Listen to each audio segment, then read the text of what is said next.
Welcome back, everyone. So I'm just unpacking a radio that was sent to me. This is a Mazda sensory sound system. I've been getting, so let's talk a little bit. We haven't really talked much since the last video on the radios. So I've started getting a few more customers. I've shipped out 2 radios since my last video, I think. And all to very happy customers. One of the they were both sensory sound systems.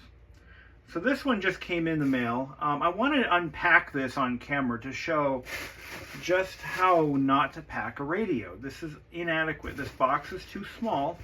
There's not enough packing here. I'm going to see how damaged this. See, look at this. So right off the bat, the bracket went through the box. That's not great. We don't want that. Alright, so we've got a 93 with typical faceplate damage. I got a lot to talk about too, by the way. Screens look salvageable, but again, you've got the failed coating on the screens. You've got the typical yellowing of these decals here. Yeah, this is bog standard, typical stuff. First thing I'm going to do is I'm going to write the guy's name on the box, or on the radio. So let's do that because we don't want to get these parts mixed up.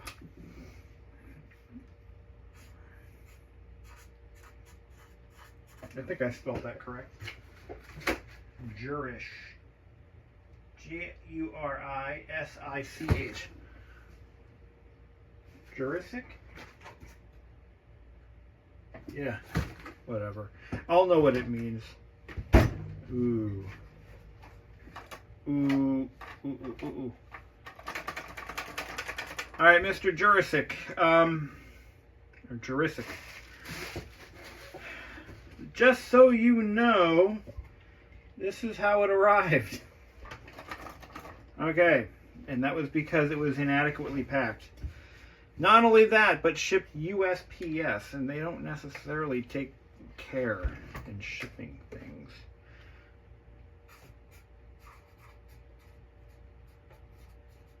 I want to make sure I'm marking everything off so nothing gets mixed up.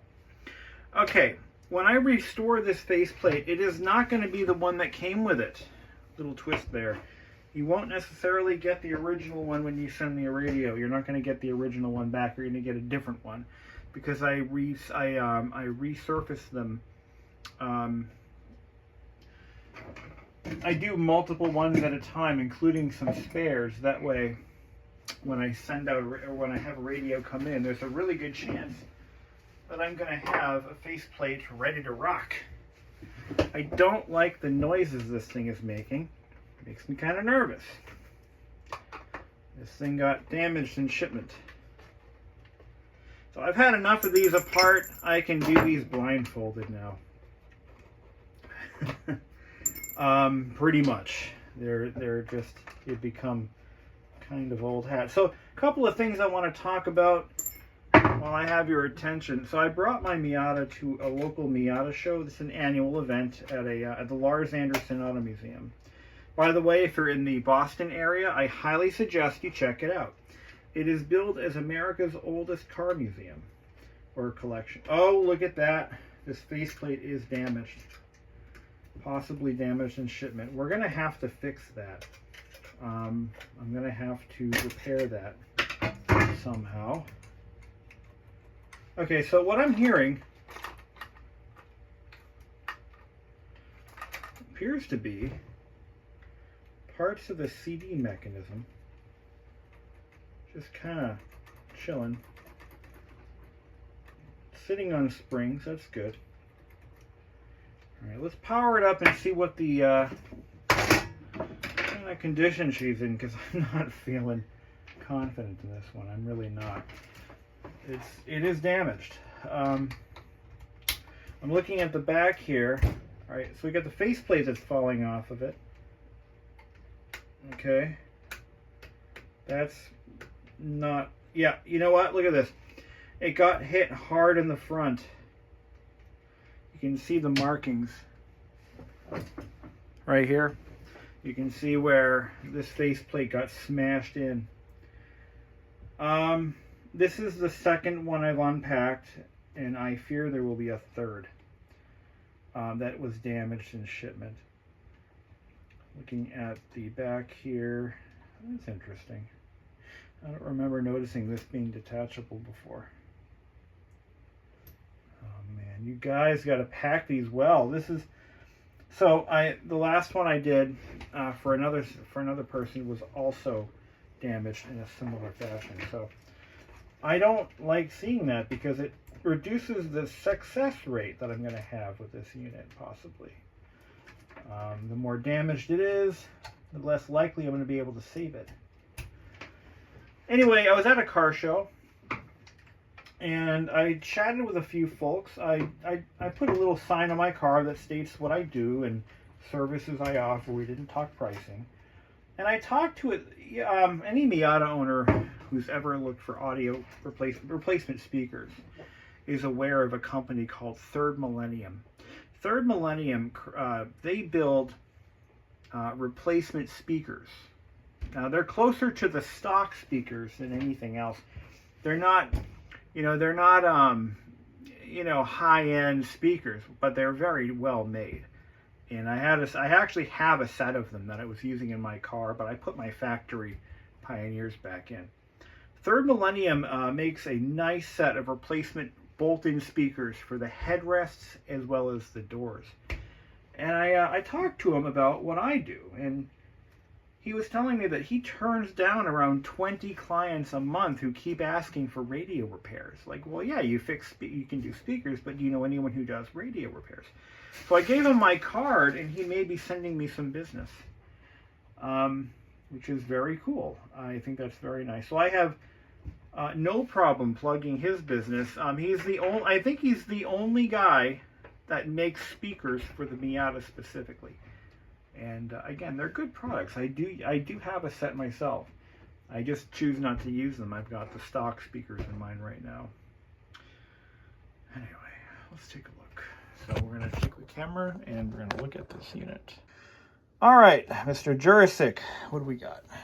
So I'm going to make sure I'm looking at amperage draw, and we're going to look for shorts. Okay, so far so good. Right off the bat, the clock should be going. It is not. We do have lighting though. Let's see. The clock is on. Okay, there we go. I can see it now. We have what looks like parking light situation going on. So we should have those lights should be on. The button. Let me turn this off. Yeah, they're really dim. At 12 volts, right? All right, let's see what we got. We got some lights out over here, possibly. Nope, they're all on. They're all working. Turn this off. Turn that on. Looks like all the lights are up and running. Okay. All right.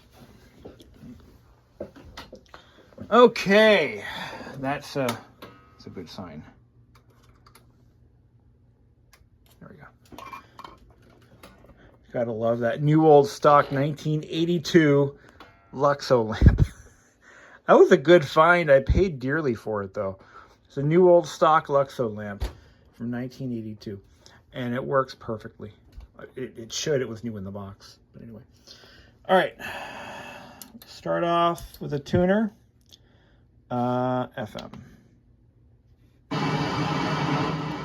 Okay, that's good. That's good.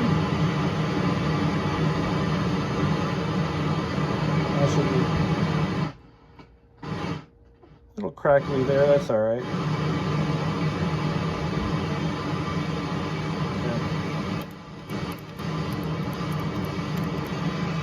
Okay. These usually get scratchy, but we have sound. Those lamps are out. So this is due for a full relamp job. I got to look up what he wanted. Every customer wants something different. I forget what Mr. Jurassic wanted, but don't worry, we'll take care of him. Let's see if we get... Okay. Cassette deck belts are shot. That's what that means. And CD.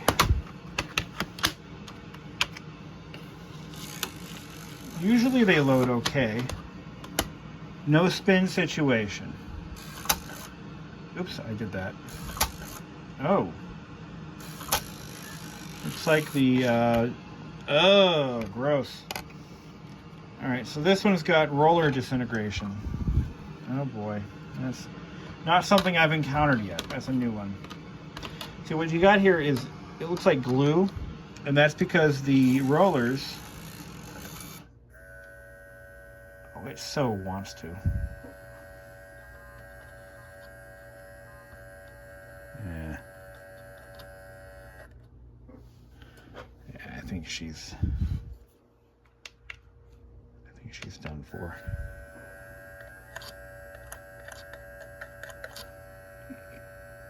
Oh, I think I know what happened with this one. Let me oh, wait a second. The eject button got damaged as well. This is rough. Pack them well, my friends. Pack your radios like you care about them and you want them to work again. Oh my God. Oh my God. Yeah, this is not good. This whole faceplate is possibly junk. Like I can't even restore it junk. And it's all because of packing, guys. Oh my God. Oh my God. All right. I need to make sure that as customers send me their goods, they're packing them properly, because this can't keep happening. The thing is, the parts for these radios, while I have some parts, most of those parts are they're not replaceable. I don't have enough parts, machines, units to fix dumb shit like this. I'm not saying the customer is dumb here, but I don't want to make it sound like I'm insulting my customers, but guys, packing, my friends, that's all it is. Gotta do better. You've got to do better. Man, oh man. It's frustrating because, you know, even in non-working condition, these radios have real value to them. To the tune of, in some cases, a couple $100, depending on how damaged they are. I can refinish faceplates, but I can't break, when they break like that. So when I press the eject button, nothing happens. I can't even feel it. I can't even feel the button behind it. So that tells me that it's possible that the entire faceplate control board is also damaged. That's bad. That's really bad. I don't even need to tell you why that's bad. So all the brackets go into the customer's original box, so they don't get mixed up. Okay. Oh man. You poor thing, you poor thing. Now I have one set of faceplates, but I mean, it doesn't solve my problem. Alright, let's get this out. Emphasis on packing, my God. I blame myself. I have no one to blame but myself because I'm not educating my... Oh, well, that's not good. Jesus Christ. So we got two problems here. We got... What the hell happened here?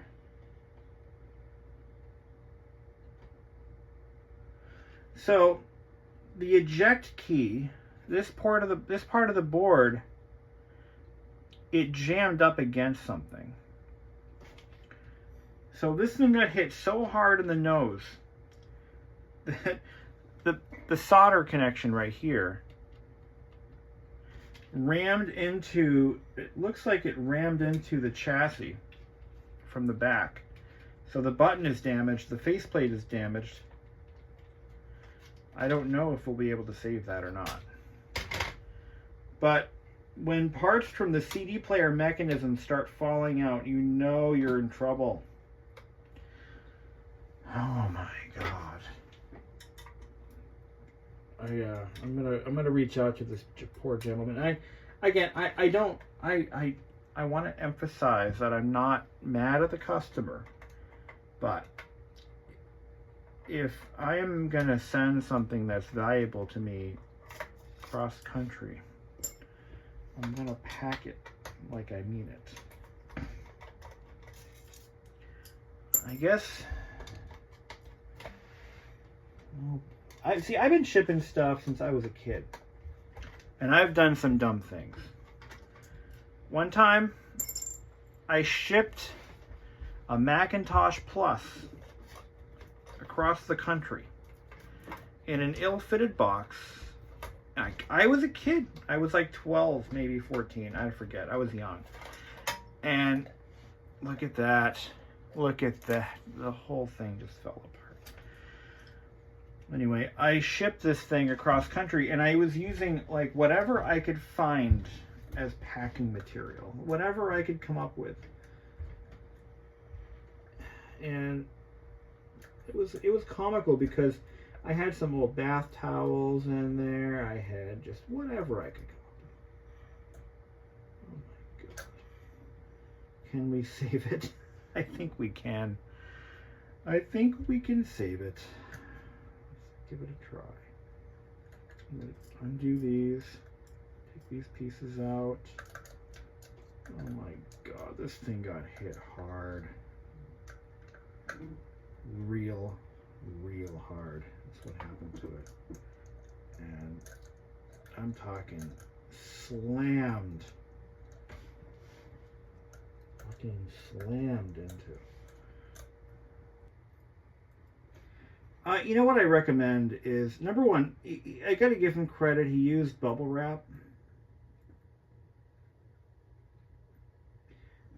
Which is good. Bubble wrap is the thing you want to use.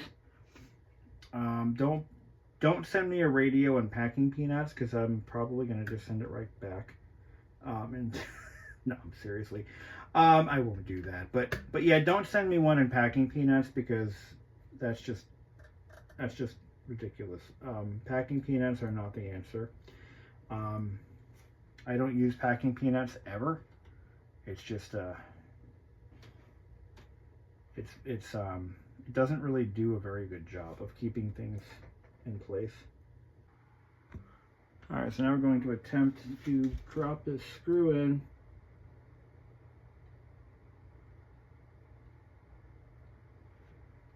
Like that. Okay, so we got both rails back. Make sure these are good and tight. Okay, looks like while we're down here, we'll check this belt, make sure it's not gummy bears. Yeah, it's still good. Still got some springiness to it. We're good there. So those rails are back. The optical block can now freely move. Okay. While we're down here, I'm going to just dial up the laser power just a tweak, because we know we're going to be doing that too. Done enough of these to know that's gonna happen, and they're gonna need to happen. And by doing that, I'm looking at this little potentiometer right here. We're just gonna tweak it about not quite a quarter turn, but just a little bit. Okay, that's gonna pretty much guarantee that laser will spring back to life like a spring chicken. At least for a little while. We no longer have parts falling out of the unit. What do you say about that, huh? Okay, now I'll plug it all back in, and we're going to hope that Christ it works, because it got hit hard. Really hard. But I make these videos to show customers, like Mr. Jurassic, that, hey, we're here for you, even in times of need.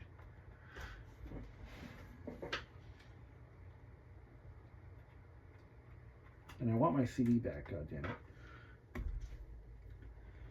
One problem though is our eject button is damaged, so that's really you guys don't understand how much of a problem that is, because he had good displays on his. They don't look to be damaged and they light up nice. Or they don't light up, but they're salvageable displays, which is one of the hardest parts to find for one of these. And those displays, I am not going to desolder those from the board when no, I'm not doing that. Oh, I just noticed something even bigger. The entire load-unload bar is bent. Oh, look at that. I didn't notice that before. Maybe we can straighten it out. Maybe. That's a big maybe right there. I'm going to need some pliers. Look at this. This whole bar, look at that. It's just it's all busted. It's broken from its mount. It's just fucked. Fucked. Ah. Alright. I'll straighten that out.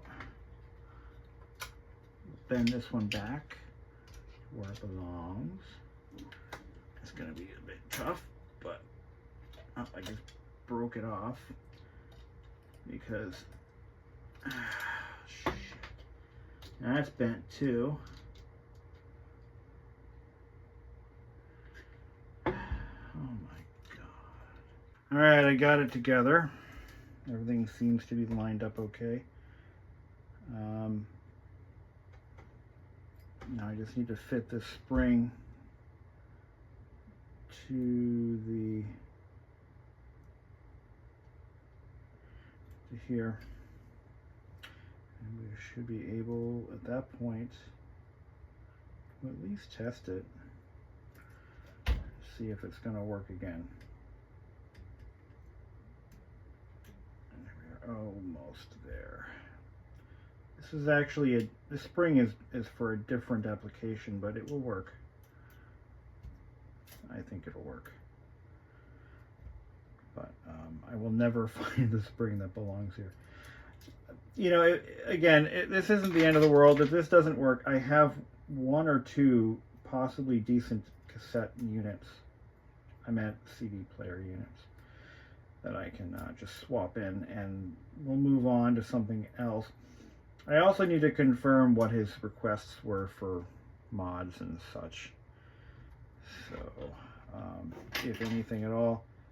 And, yeah. That's where we're at with this guy. Alright, so we fixed that problem. Alright. Now we're going to test the CD player Mac as a whole unit.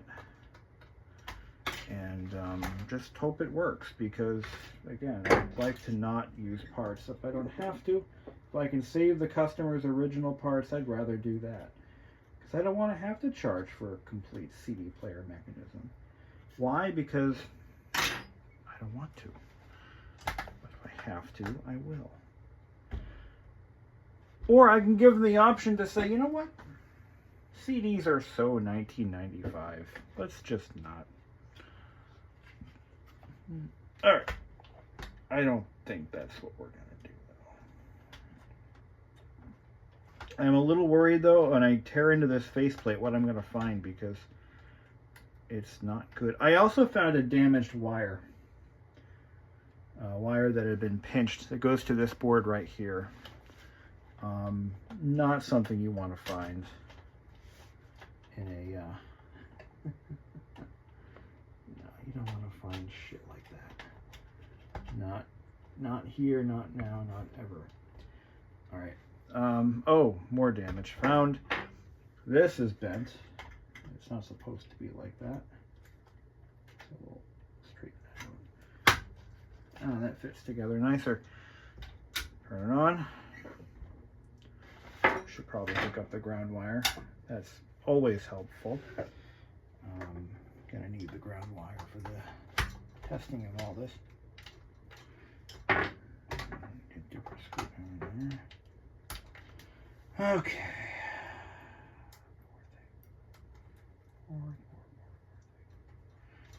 There we go. Let's get it going. right, we have power CD player. Can you hear that? It works. Okay.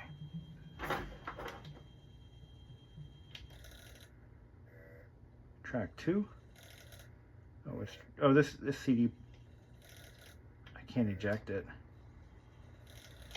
Let's try another track.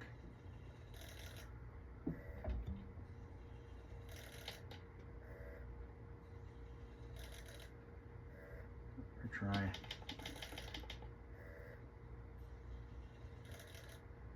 I lost it. Let's see if it'll eject. I can initiate a manual eject by killing it like that. Let's see if it does anything. No, it just shuts down.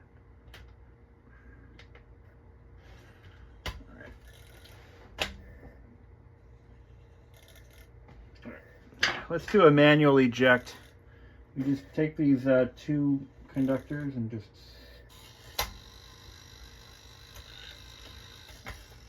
Okay. Let's try it. See, this CD's all ruined now. It got ruined. Thanks.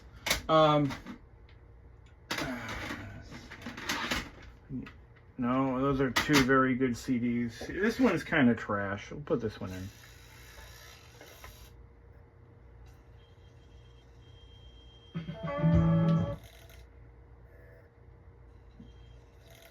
No. Okay.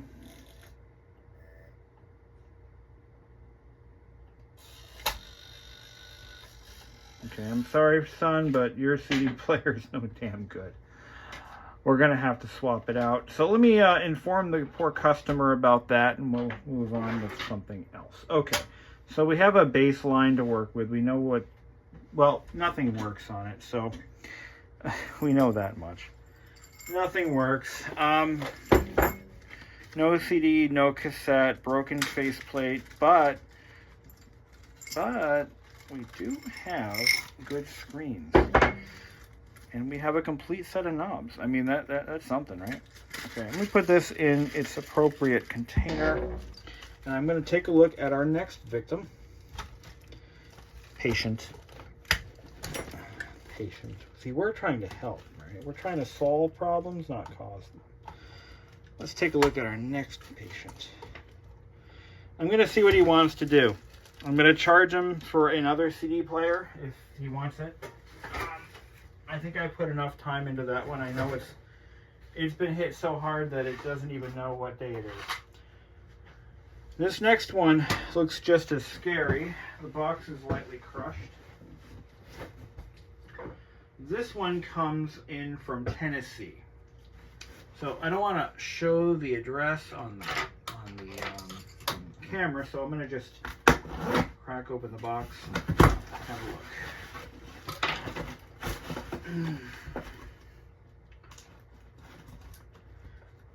Okay, how many lessons are we going to learn today? It's funny because the other guy wrote Best Miata Radio on the box.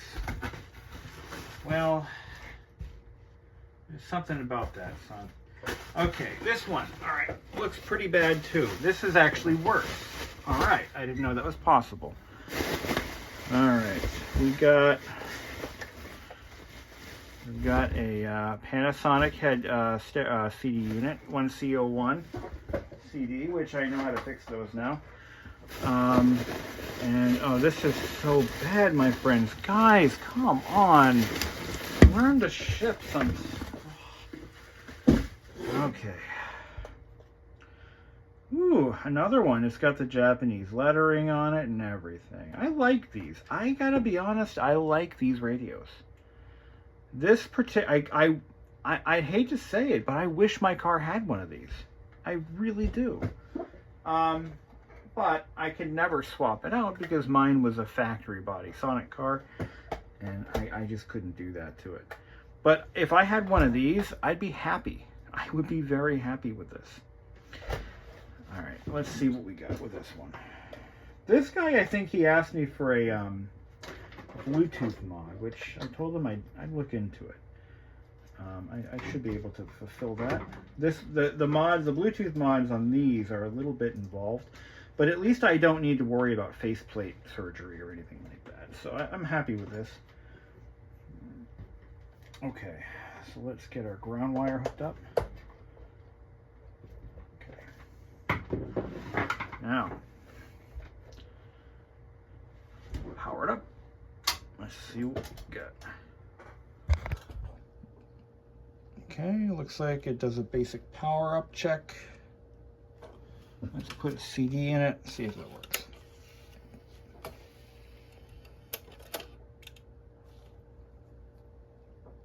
We got some lighting out. Does that automatically turn on or no? Okay, so nothing. Doesn't do a thing. Okay, does it eject? Okay, it does that. So no spin. No spin. Cassette. Does the cassette work? Let's try the tuner.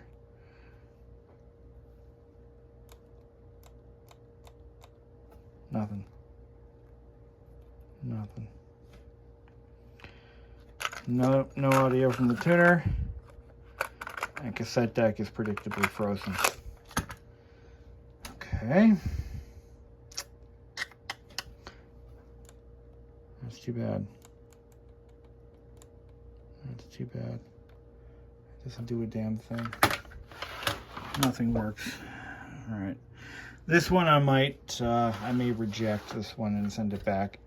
I emphasize to all prospective clients that it needs to do something. Oh, wait a minute. No, these ones, I think you have to press this button here to turn it on. Hold on. There's no display on the, there's nothing on the screen. Oh, it says code. Oh, yes. Did he write the code? He did. 88 something, and I can't read it anymore. 88 something. Oh, that's why. I can't see the display because the lights are out, but it's got a code warning on it. Now, there is a way to reset this, and I'm going to look into that.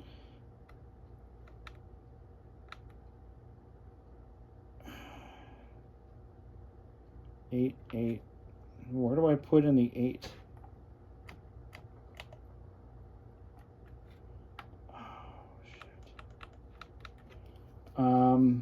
There is a way to reset that.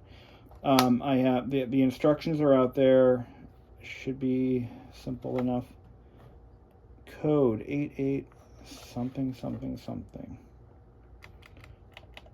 And I know there's a way to do it. I pull power on it. Power back up again.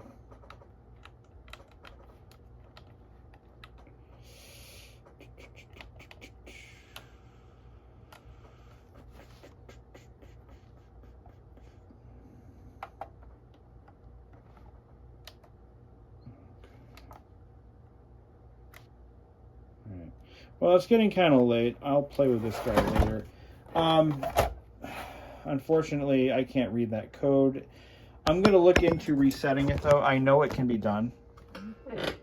And we can clear it out and then just make it a none. So the last two that were sent to me, the codes were never set from the factory, so or they were deleted, which is great. I like that. But I don't know how to dial it in. I don't know. But yeah, both stereos. You gotta pack them, guys. Come on. I'm here to help you. Help me help you. That's just not good. That's not gonna fly. I can't figure out how to set the code. What am I supposed to do here? I'll just look it up It's not like I need you to help me out, guys. I appreciate the offer, though. I'll just look it up. The instructions for clearing it and for putting it in are out there. And I'm going to also reach out to the owner and see if he can send me the code, because I cannot read that. It's smudged off in shipping. So, well, whoop-de-friggin-do. What a fun evening we've had. Very, very upsetting, actually. All avoidable damage. All of that was avoidable. Post a quick follow-up to this. I did reach out to the owner of that radio that was damaged in shipment, and he understood what happened, and he took the news pretty well, and he's actually sending another radio. He had another one that he, thank God, because, you know, the parts for that radio I have. I can fix it, but I can't keep doing this.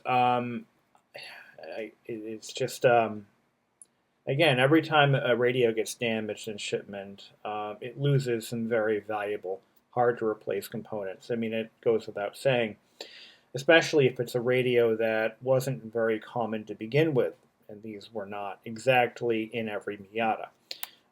So thank God he has a spare radio. Now, of the parts that I can save, there's some pretty good stuff there. We've got a faceplate that I can save. I'm going to, when I go to refinish the next faceplate that I get from the radio he sends me, I'm going to refinish them both side by side. But I'm going to plastic weld that crack together again, because it's a good savable faceplate, and anytime we have a good core like that, I want to use it. The CD player is a total loss. I will never get that lined up correctly to be functional again. The cassette deck is iffy. I haven't even touched it yet, but I already know the belts are crap. So we'll start with that. Now, again, I want to emphasize, you know, I'm not like mad at the customer. That'd be foolish, but I kind of feel sorry for his situation, because he had what looks like a very good rebuildable radio at the onset, and because of poor packaging, it unfortunately didn't stay that way. How this could have been prevented is I am now going to be reaching out to, well, every time somebody asks me for or has me rebuild the radio, I'm going to request that they ship it in bubble wrap, 2 inches or more bubble wrap on every radio that they send me. The box must be in good condition, and I don't recommend using USPS priority mail, because you never know how it's being handled. I find that, well, really it just comes down to packaging. If it's packed well, it'll survive. If it's not packed well, it may not. You know, surprisingly, I had a radio sent to me from Canada that was packed pretty poorly, and it made it just fine. It survived the trip, but I was surprised because the packaging job was pretty bad. And that particular customer, by the way, has reached out to me and is very happy with what I did for her. She's extremely happy with her radio and how it works, and I'm glad that things worked out so well for her. But then again, you know, the packaging job, she really loved that radio, and she packed it very poorly. So I'm going to emphasize packaging guidelines for radios. I think it needs to happen, because at least I would say 70% of the radios that have been sent to me have had some form of shipping damage because of poor choices in packing materials. If you're going to pay someone $350 to rebuild a radio, you want it packed well. You really do. Because that price goes up. Every time a component gets damaged and I've got to dig into my cookie jar to replace it, it just adds to the cost. I mean, I pay a lot of money for parts radios in some cases, depending on what's good on it. I'll pay top dollar if it has certain parts that I need. But I pass that cost on to the next person who needs that part. I mean, that just makes sense. So anyway, I hope anyone who's planning on having me do this kind of work for you, just watch this as a cautionary tale and pack your radios well. You don't want any movement in the box at all. No movement. That radio has to be packed tightly. And it must be able to withstand, as I think it's FedEx, they tell you that it should withstand a 5-foot drop, which is, let's be honest, and no matter how well it's packed, these radios were never built for that. So the internals, the way they're assembled, they may not withstand a 5-foot drop, but that is their guideline. And working within those guidelines, if you pack it in bubble wrap, no peanuts, no rolled up newspaper, just no. Say no to those things. Those are bad news. Even that recycled crumpled paper they use, no. That is not adequate for a 30-some-odd-year-old car stereo. It's just not going to happen. My suggestion, again, 2 inches of bubble wrap. You can use the small bubbles. That works well. Or the big bubbles work even better if you have that. I recycle all of the packing material that I get. And through my job, we have a lot of stuff sent to us from various vendors and suppliers, and a lot of them are using bubble wrap. So I salvage all of that bubble wrap. I don't buy any new material. I'm all about recycling and reusing where I can. It just makes sense. It keeps costs down, and it's good for the environment. So no popcorn peanuts, please. I don't recommend those because what happens with the popcorn peanuts is the radio will sink into it, especially if there's too few of them. Not only that, but I have cats, so when I unpack these things, these peanuts go everywhere. The cats choke on them and they can get sick or even worse. So I don't want any popcorn peanuts. I don't want any anything like that. Just bubble wrap, 2 inches on each radio, all around, and a good sturdy box. That'll conclude our video. Thank you for watching.